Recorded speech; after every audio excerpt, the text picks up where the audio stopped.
دوانزە سوارەی مەریوان چیرۆکی ئەو سوارکارانەی بە ئازایەتی و زیرەکی خۆیان توانیان پێشی سوپای سەفەویەکان بگرن و بیانگەڕێنەوە.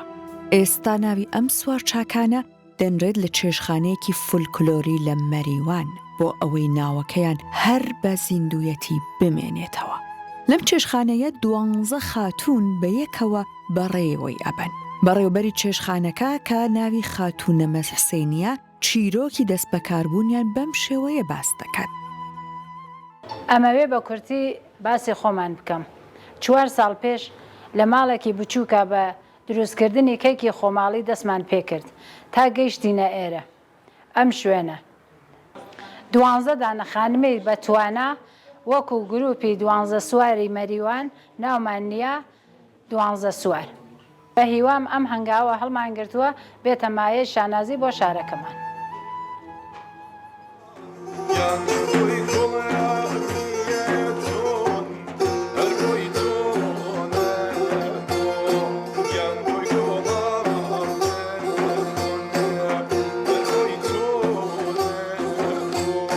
کاتێک دەچیتە ناو چێشخانەی 12 سواری مەریوان هەست بە کەشێکی تەواو کوردانە دەکەیت. سیمبۆلە کوردیەکان بۆ ڕازانەوەی سەقف و دار و دیوارەکان بەکار هاتوون. ئیشی دەستی دەسڕەنگینەکانی ناوچەکە دار و دیوارەکەیان ڕازاندووەتەوە. خواردنەکان فولکلۆرین و تەواو خواردنی کوردی. هاوکات لەگەڵیشی دەنگی ژەنینی ئامێرە مۆسیقایە کوردیەکان بەڕاستە و خوانە ئاوێتەی جوانی ئەو یادگاریانە دەبێت کە لەوێ دروست دەبن. 12 سواری مەریوان لەوانەیە کاتێک ئێستا لە ڕۆڵی ئەم سەردەمە دەربارەی چیرۆکی ئەم ئازایەتیە بپرسی زانیاری دەربارەی لا نەبێ.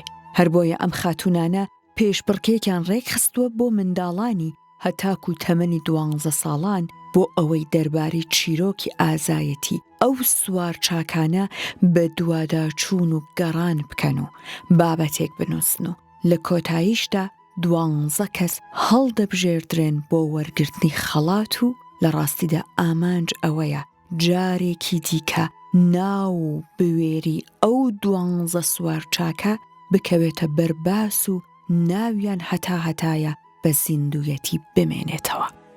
12 سواری مەریوان چیرۆکی 12 پیاوی ئازا و مەرد و بوێر بووە لە سەردەمی ئەحمەدخانی بابان لە قەلاچوالان کە کاتێک گوێیان لەوە دەبێت سوپای داگیرکاری سەفەویەکان بەرەو مەریوان بەڕێکەوتون، خەمی داگیرکردنی خاکی کوردستان و مەریوان ئۆقرەیان لێ زەو دەکات.